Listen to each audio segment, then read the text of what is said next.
बबली कबूतरी के घर में उसके बेटे बंटी कबूतर की पत्नी टुनटुनी चिड़िया की मुंह दिखाई की रस्म चल रही थी। जंगल के सभी मादा पक्षी वहाँ मौजूद थी। अरे वाह वाह, ये चांद सा मुखड़ा है बहू रानी का। सच में बबली बड़ी किस्मत वाली है तू। हाँ, तो मेरी जैसी सास भी हर किसी को फ्री में नहीं मिलती।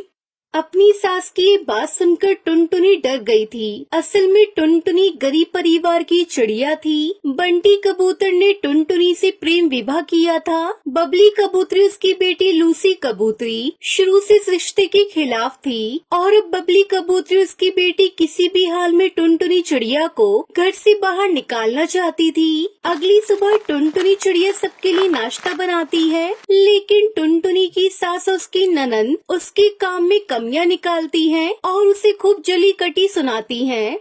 पता नहीं इस बेवकूफ बंटी ने किस पागल को मेरे सर पर लाकर सवार कर दिया। उफ, एक ही दिन में क्या हाल कर दिया मेरी रसोई का। कोई सामान जगह पर है ही नहीं। ऐसे घर की काम होते हैं? तुम्हारे माँ बाप ने तुम्हें कुछ सिखाया या नहीं? माना गरीब थे, लेकिन तमीज और घर की काम तो सिखाने चाहिए थे ना।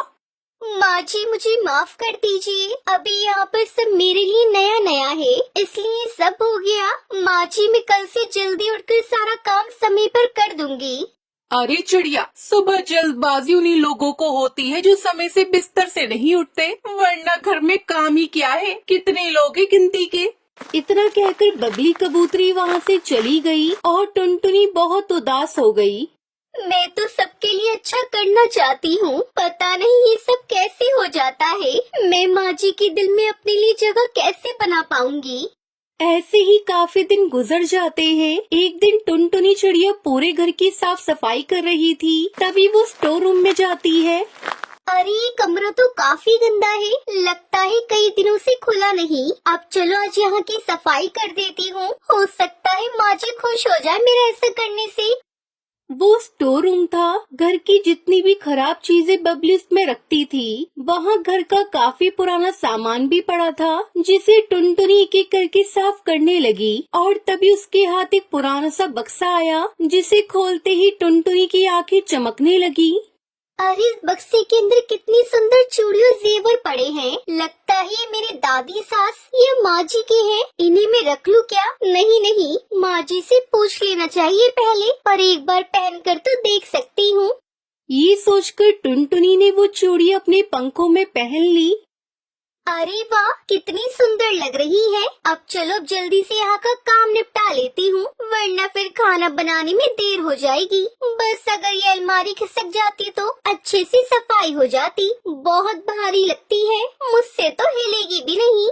ये सोचते हुए टुनटुनी का पर उस भारी अलमारी के किनारे पर चला गया। वो अलमारी जगह से हिल गई।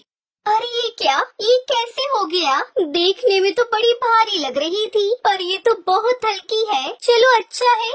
उन चूड़ियों को पहनने के बाद से ही टुनटुनी के पंखों में न सिर्फ कमाल की ताकत आ गई थी, बल्कि गजब की फुर्ती भी आ गई थी। जिस काम में पहले उसे कई घंटे लग जाते थे, अब वो काम चंद मिनटों में ही हो रहा था, और वो भी बिना किसी गलती के। फिर उसी शाम। अरे बंटी, आज तो जल्दी आ गया ऑफिस से। हम आज शाम को मेरे दोस्त के घर पार्टी है, बस इसलिए जल्दी आ गया। अभी टुनटुनी को बाजार लेकर जा रहा हूँ। बहुत बढ़िया बेटा, घर का काम कौन करेगा, तेरी बूढ़ी माँ? माँ जी मैंने सब कर दिया है, रात का खाना भी बनाकर रख दिया है और पूरे घर की सफाई भी अच्छे से कर दी है। आप परेशान मत होइए, हम जल्दी लौट आएंगे। मुझे बस थोड़ा सा ही सामान खरीदना है। ये कहकर टुनटुनी बंटी के साथ घर से बाहर चली गई और बबली कबूतरी फौरन भागी भागी रसोई में पहुंची। लेकिन रसोई का नजारा देखकर ये तो सच में सब कुछ करके गई है, वो भी इतनी अच्छे से। रात का खाना भी बना गई, पर ऐसे कैसे? अब बाहर जाकर देखती हूँ, घर तो जरूर साफ नहीं किया होगा इसने।